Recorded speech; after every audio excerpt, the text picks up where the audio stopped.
Hello, this is Algebra 3, Unit 4, or Chapter 3B, Day 3, and this is on the continuity and end behavior of a graph. So what's meant by continuous is that a very easy way to think about it is, can you draw the graph without picking up your stylus or pencil or pen or whatever you're using? If you can, then it's continuous. If you have to stop and lift it up and continue your graph somewhere else, it's not continuous. And it should make some sense. It's, for something to be continuous, it keeps going without stopping. So there are a few types of discontinuities. So we haven't seen many of those in graphs before. Most of our graphs are continuous. They go on forever in certain directions. They turn around and they keep going and they don't stop really. But there are a few types that we'll run into now. There's an infinite discontinuity, and this is when there's a vertical asymptote. And what a vertical asymptote is this is a basic parent function of 1 over x. We have the graph goes like that. It's a bad drawing, but whatever. It has an asymptote right here, and that means that our graph will get closer and closer to the asymptote, but it'll never cross it. And as you can see, we can't draw this without lifting up the stylus. We go this way, and then we have to pick it up and continue on going this way. And I'm always kind of drawing graphs left to right when I think about them. And so what makes it a discontinuity, what makes it non-continuous, is that there's an asymptote separating the parts of the graph. So that's an easy look for for an infinite discontinuity. And in general, you'll have an x in the denominator when that happens. Then there's a jump discontinuity. So we'll cover all these again, and you'll see some examples. But a jump discontinuity would be, typically it would appear in what's called a piecewise function. And while we didn't cover that a lot, a piecewise function could look like it's let's say you have like x squared and then another function 2x plus 1 or whatever, and then we have some stipulations. That's just a semicolon saying use this function x squared if you're talking about x values on your graph that are less than -1, and use this function 2x plus 1, which is a line, if when your x values are greater than or equal to -1. And so what this is kind of saying is, we would, for the left part of our graph, all the way up until we would get to where x is -1, wherever our graph is, it would be a parabola. So it's a parabola, but then it's pretty bad. It's a parabola, but then it's stopping right there. So we would draw the rest of the parabola usually, but we can't, because our function for an x squared is only it's only there for when x is less than -1. So we stop right there, and now we have to take over this other graph. When x is greater than or equal to -1, we have 2x plus 1. So 2x plus 1. We can graph this. It's going to be a shoddy graph, but y-intercept of this line is 1, and then up to right 1.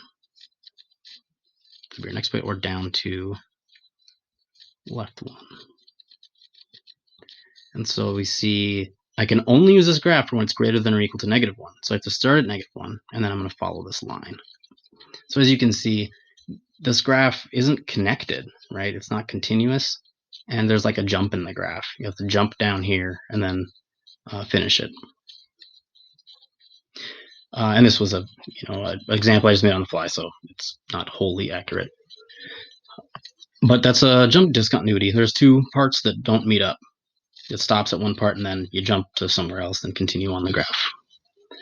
Then a point discontinuity they're kind of hard to tell sometimes. I'll just do quick example of,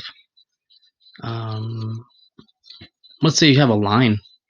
This is just a line, and we're used to thinking that maybe this is like a, 3x plus 1 or something.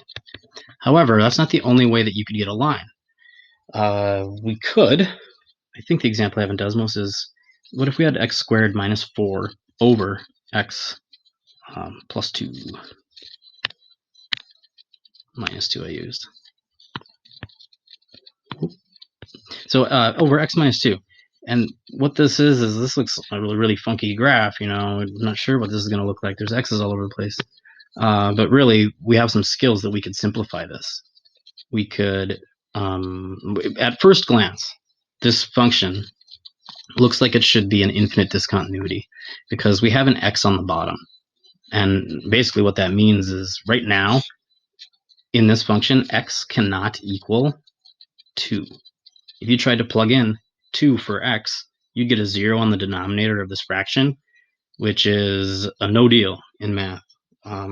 It's a contradiction and it doesn't exist.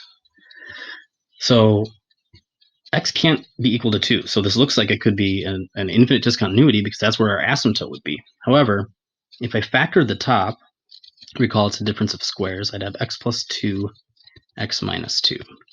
If you don't remember how to factor this, you could think of this as a 0x in the middle.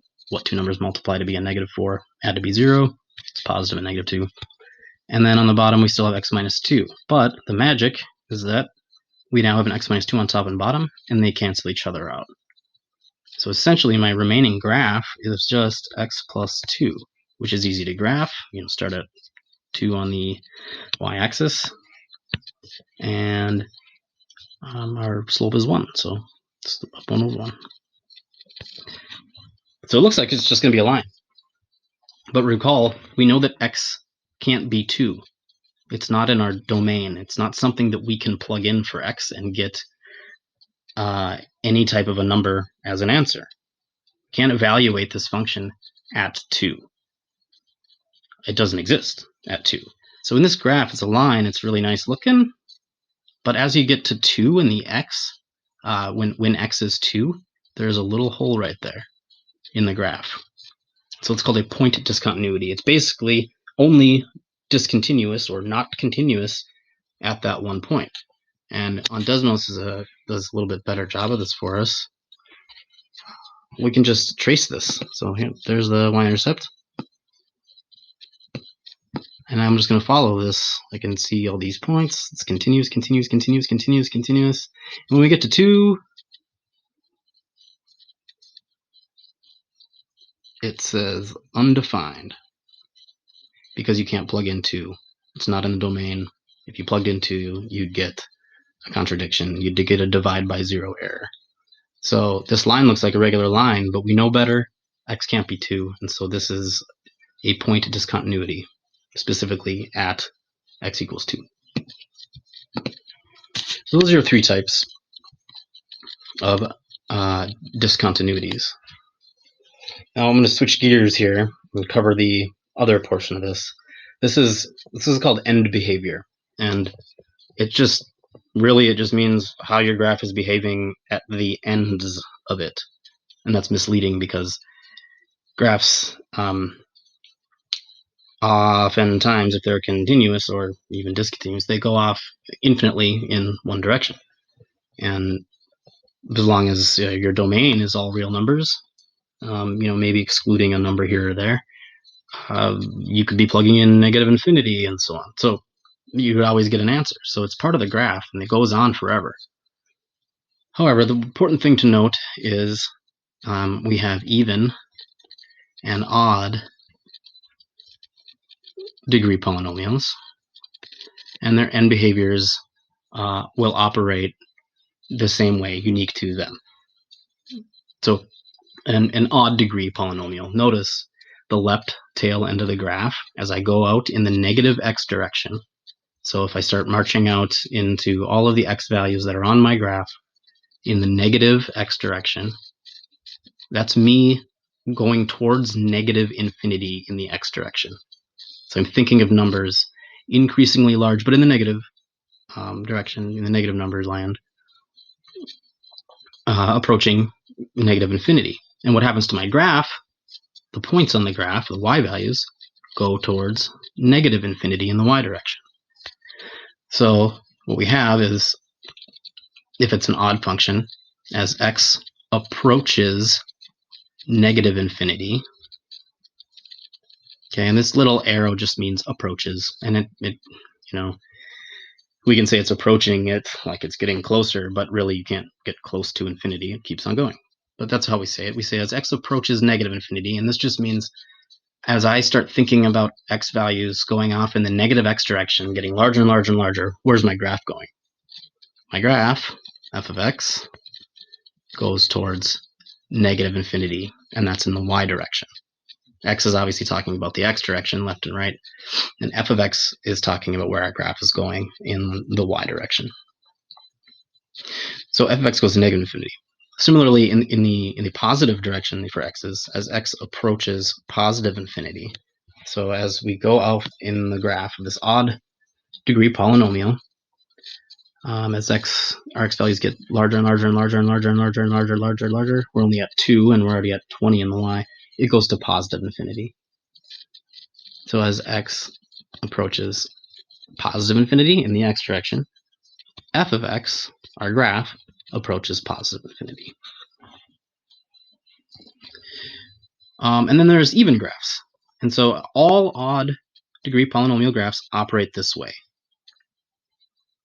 So if it's an x to the first power, like a line, or if it's x to the fifth power, it's going to have the same end behavior. For even, same thing happening. All even polynomials, so an x squared, a parabola, or an x to the fourth or an x to the sixth, they're all going to have the basic same end behavior. And we'll think of it the same way. There's our graph of x to the fourth minus 3x to the third, blah, blah, blah. If I start moving out, like from 0 or whatever, in the negative x direction, following my graph, I'm going left. As my x values get larger and larger, so I'm like way over here, keep on going towards negative infinity. As x approaches negative infinity, my graph, f of x, my graph goes to positive infinity. Similarly, if we use a different color, green. As x approaches positive infinity, so I'm going out to the positive x direction, graph's going like this, up and down, and then it starts going up forever. So we're talking really large numbers here, as not just 3 and 5 or 100. We're talking about 100 and then a million and then 10, 50,000 millions.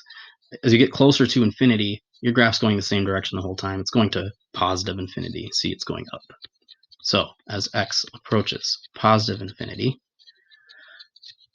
our graph, f of x, approaches positive infinity. And this is the typical notation that we'll see, and it's always going to operate this way. So this is a really nice diagram that, if I say so myself, is very helpful. So you should maybe take note of this.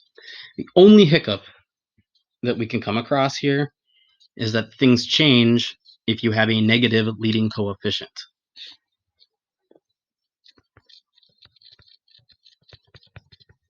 So, star this, put some asterisks, some fuzzy, here's a fish. Negative leading coefficients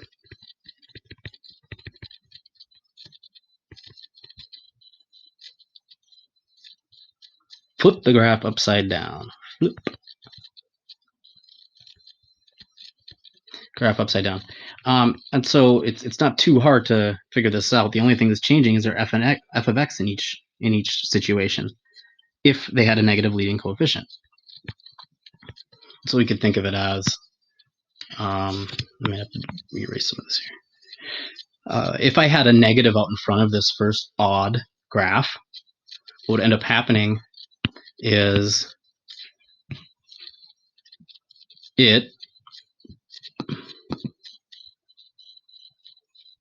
I can't really do that, can I? What would end up happening is it's essentially flipped upside down, and this piece goes to positive infinity, this piece goes to negative infinity. it changed directions. As we go up in the negative x direction, x to the negative infinity, x towards the negative infinity, our graph now goes up. It's just going to flip this thing upside down if there were a negative out in front. Same thing with our x to the fourth or even graphs. If you had a negative out in front, that graph would then just look like that. Both tail ends go to negative infinity if you have a negative leading coefficient. So in general, this is the rule. These are the rules to follow, and it's always just flipped upside down. Your end behaviors are the opposite. Your f of x going to positive infinity or negative infinity or whatever it is, they're the opposite if you have a negative leading coefficient. So we're going to determine if the function is continuous. If it's discontinuous, not continuous, tell which type of discontinuity the function has, and if we can, give the value of where it's not continuous, where the discontinuity occurs, where we have to pick up our pencil or stylus to finish drawing the rest of the graph. One easy tell, especially if you have a rational function. Any x on the bottom, think of what you would need to plug in there to get a 0 for the bottom if you evaluated. So you could take this piece and just solve for 0. Like what must, if I want the bottom to be equal to 0, you could solve it like this, and add 16 square root, we're going to get plus or minus 4. But really, it's easier than that. We can just kind of visualize it and say, what could I plug in for x? And then it would get squared.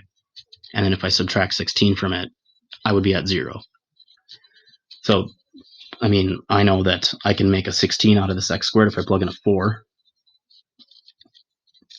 4 squared minus 16 equals 0. Or if I plugged in a negative 4, because negative 4 squared minus 16 is also 0. So really, right now, I know that x cannot be a positive or a negative 4. It can't be.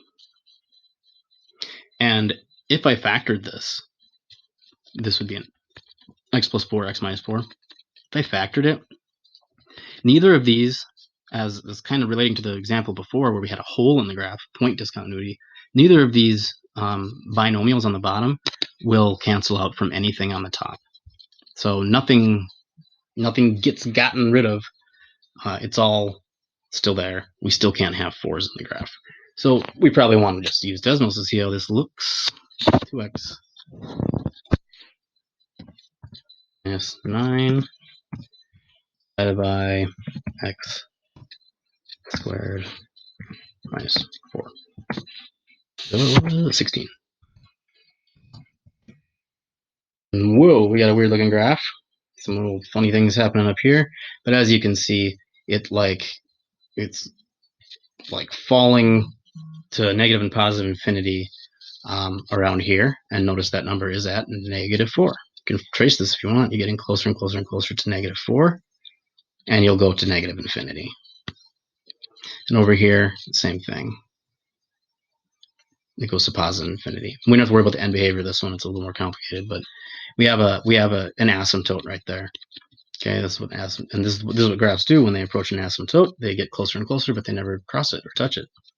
So also at positive 4, we see there's an asymptote there.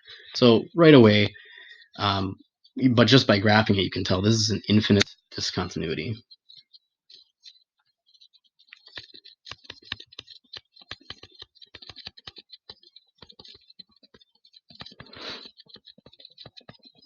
And it occurs at, we already figured that out, anything that made a 0 on the bottom of the fraction.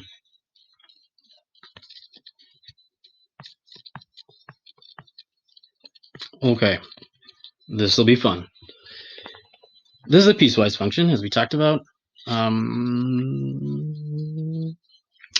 What we want to do is we want to see what's happening to the graph when it's using which function. So as any of my x values are less than negative 2, that basically means I'm going to add, like, this right here at negative 2 is the point of contention. I just don't know if the graph's going to line up or not. So we kind of want to see to the left of this part, we would have the graph x squared plus 2. X squared plus 2 is a If I just drew the whole graph, and we don't really need to do this exactly, but it would be shifted up to, we have a point here, point there, point here, point here. This would be my graph. And then it would continue on going up forever. But that graph can only exist when x is less than -2. So this is not right. We have to get rid of all that except for the left side of the graph that we had. At the spot, it's going to go up forever. And we stop using it from, so going from left to right, in terms of our function, we'd be tracing, tracing, tracing. We have to stop here and use a different function because now we don't have x's that are less than -2 anymore. We can't use this function anymore. We have to switch to this function. So 3x is the next function we use to graph that. The x-intercept is 0. And the slope is 3/1, so up 3, right 1, 3, right 1, or down 3, left 1, down 3, left 1. And we have to stop there. I can't go left anymore because I wouldn't be using this function. It's only for when x values are greater than or equal to -2. So the graph of this line does not exist over here. But this line will go forever to the right because all of the x values greater than or equal to -2 are over here, and we would use this second function. As you can see, these two pieces of the graph, you have to pick up the stylus or pencil to keep drawing it, and you have to jump down here. It's a jump discontinuity, and specifically, it's at the x value -2. So when x is -2, we have a jump discontinuity. And a shortcut, it's a jump disk. A shortcut is that in a piecewise function, when you change functions, that's where your jump is going to be. You should just check out -2.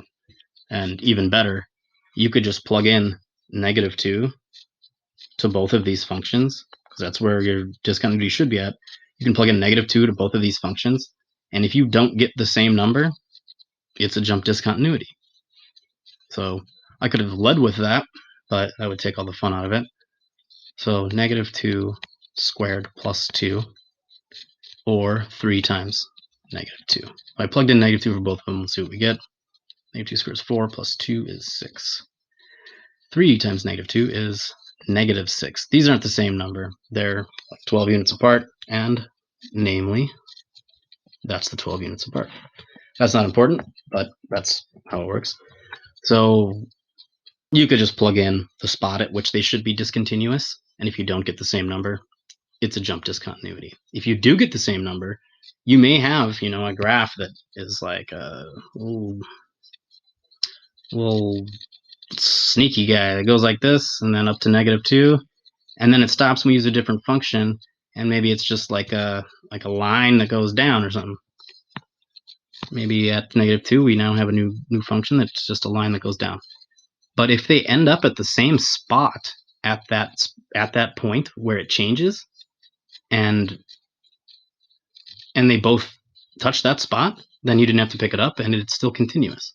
So not all of these piecewise functions are a jump discontinuity. It's just that if you have a discontinuity, it's very likely a jump discontinuity. Here's another one. So this is saying the same thing. I'll try and graph both of these. So, oh man, this is only for x's. This one's only for x's greater than or equal to 8. I'll do the bottom one first. -1 is the y-intercept, and 4/1 is the slope.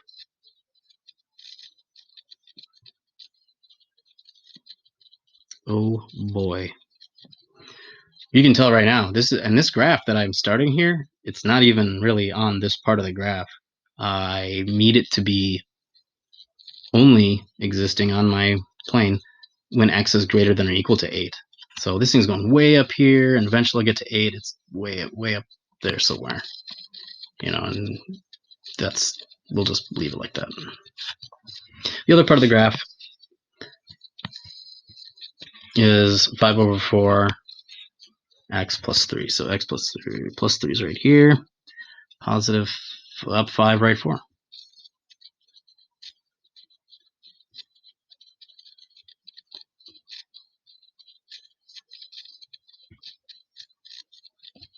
And we would stop there. I mean, it does go to the left because x value is less than 8. We use that function. It's going to go this way forever. It's a line. But we stop right here because we are at 8. Then, based on my other graph, we got to be way up here for when we get to 8. This graph's going to pick up and go up there. So we have a jump discontinuity, undoubtedly. But hey, take a shortcut. Just plug in 8. 5/4 at 8. And I realize it's saying x is less than 8. So we should pick a number, a little bit less than 8. But we want to know what's happening exactly at 8 to make the switch and see what's happening.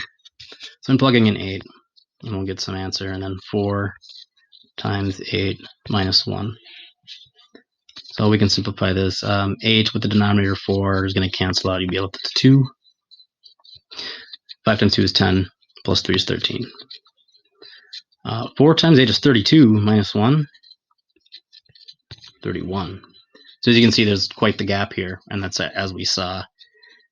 We're at 13 right here when we plug in 8, and that's where we stop. And this one picks up at when x is 8, and it's all the way up at 31. So there's a large jump there.